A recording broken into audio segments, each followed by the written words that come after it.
Hey everybody, my name is SPAZ and I'm a CD junkie. On this episode of CD Junkie, I'm going to be talking about a British quartet by the name of the Farmers Boys. Not to be confused with the American band called the Farmers Boys, nor should they be confused with the hamburger joint Farmer Boys. I usually like to start these episodes out and tell you how I got into the band. That was basically walking into Music Market in Costa Mesa in 1983, flipping through the imports, and in the miscellaneous F section, I pull out this album called Get Out and Walk by the Farmers Boys. And it just looked so fun that I had to get it. It was 1983. I was expecting, with this quartet, maybe like a jangly guitar band or a synth pop band. I didn't know what to expect. I just knew it looked fun.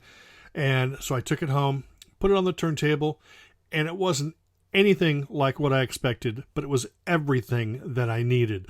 Now, the Farmers Boys are Baz on vocals, Stan on guitar, Mark on bass, and Frog on keyboards and drum programming. Yes, Frog. I really don't think that was his given name, but if it was, his parents were really cool. They didn't have any drums on the album, and it was a mixture of jangly indie guitar mixed with synth pop, but it really wasn't either of those, but it was just joyful. A lot of these great songs.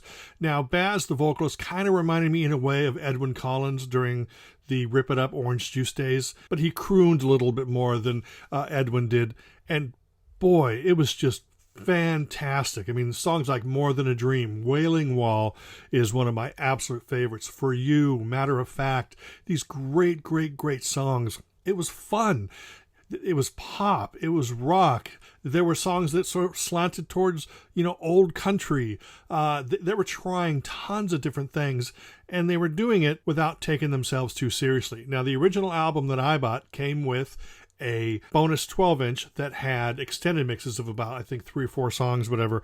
And those songs, as well as B-sides, had been combined on the Cherry Red CD. That's the one I showed you there. There's the tracks there.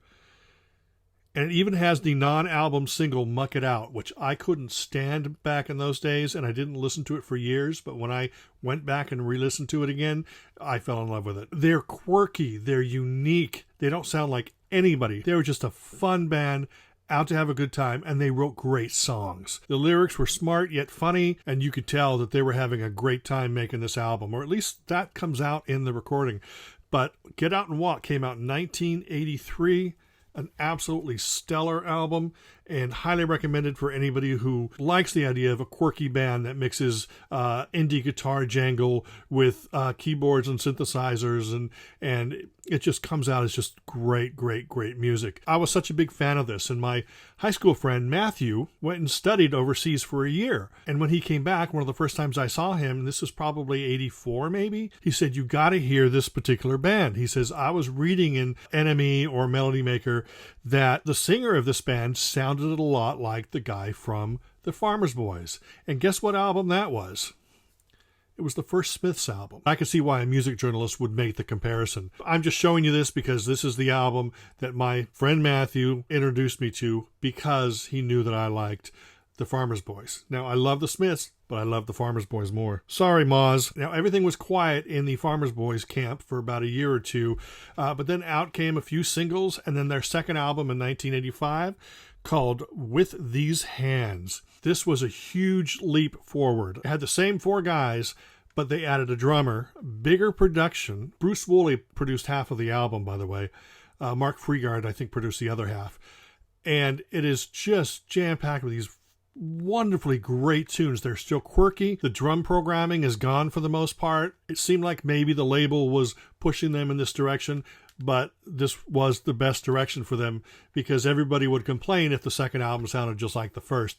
And this sounds like the same band, but it sounds like a much more mature version of the Farmers Boys. Still fun. In the Country, which is the first song on the album, it's a cover of the Cliff Richards and the Shadows song, and it's just fantastic. This whole album, again, it's fun, it's quirky, it's eclectic, and it's a great listen. But for some reason after this, that was it for the Farmers Boys. They split up and they all went into different projects, and unfortunately it's very difficult to track any information down on the internet on what other bands these guys were in, because I'd love to collect CDs by anything these four guys were involved with because I love them that much. But in 2003, by the way, there was a CD came out called Once Upon a Time in the East, and what this does is it compiles some very rare early, like 1981 demo recordings, along with like BBC, you know, like Jensen sessions, Peel sessions, and that's there. So there's a lot of material here that is not available on the other albums. But anyway, that's it. I wanted to tell you about the Farmers Boys because I love them to death. If you're looking for power pop, you're not going to find it here. But if you're looking for a really good time, Farmers Boys, there you have it. My name is SPAZ, and I'm a CD junkie.